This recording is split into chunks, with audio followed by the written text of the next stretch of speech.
Olá pessoal, muito boa noite a todos vocês que nos acompanham pelo YouTube, aqui na TV Tributária, o canal dedicado ao direito tributário na internet.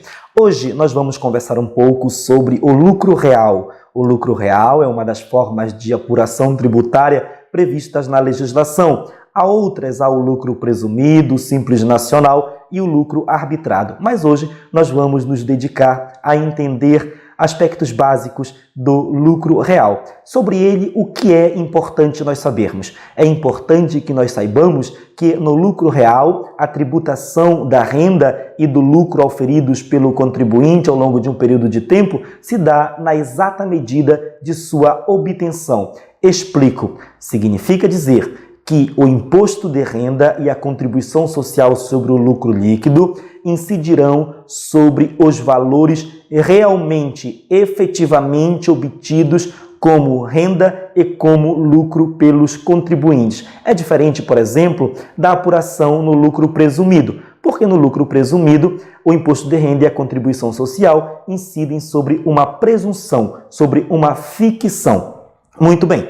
Como é que nós chegamos ao valor a ser tributado pelo IRPJ e pela CSLL no regime do lucro real? Nós chegamos a partir de um mecanismo de receitas menos despesas, adições menos subtrações. A partir deste confronto entre receitas e despesas, nós temos um valor que é a renda, que é o lucro, sobre o qual incidirão as alíquotas do IRPJ e da CSLL. Eu chamo a atenção para o fator despesas. Por quê?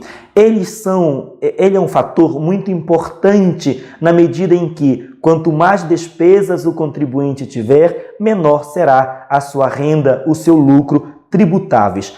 Aqui é que reside um grande problema, porque muitas vezes o contribuinte acaba fazendo dedução, acaba fazendo a subtração de despesas não autorizadas pela lei ou então não autorizadas, por exemplo, pela justiça. Pode acontecer de a justiça autorizar determinadas deduções, mas aí o contribuinte faz supressões sem qualquer tipo de autorização. Neste caso, o contribuinte que procede desta forma está sujeito à fiscalização pela Receita Federal e à eventual lavratura de auto de infração para recolhimento do restante do imposto ou da contribuição social devidos, acrescidos de juros e de multa, que pode ser qualificada no percentual de 150%. Quer dizer, o contribuinte, por um vacilo, pode sofrer um enorme prejuízo. Mas há vantagens também. Como disse, o resultado do confronto entre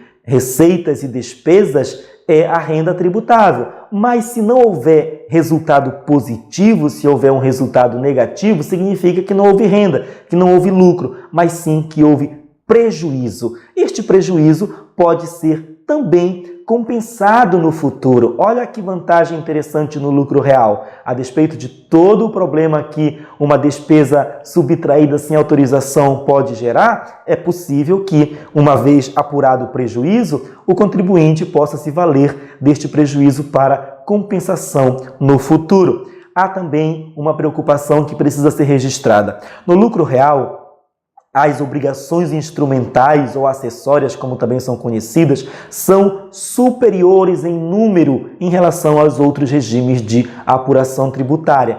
Por isso que, no lucro real, o contribuinte precisa ficar muito atento ao cumprimento das suas obrigações acessórias para evitar maiores problemas com o fisco.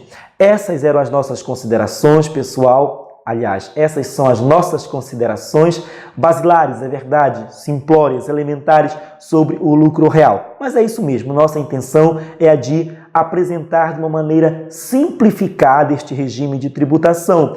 Há muitas outras coisas que precisam ser ditas sobre o lucro real, mas nós vamos, ao longo do tempo, fazendo as necessárias considerações e manifestações. Por ora, eram essas as nossas apresentações, as nossas considerações sobre o assunto.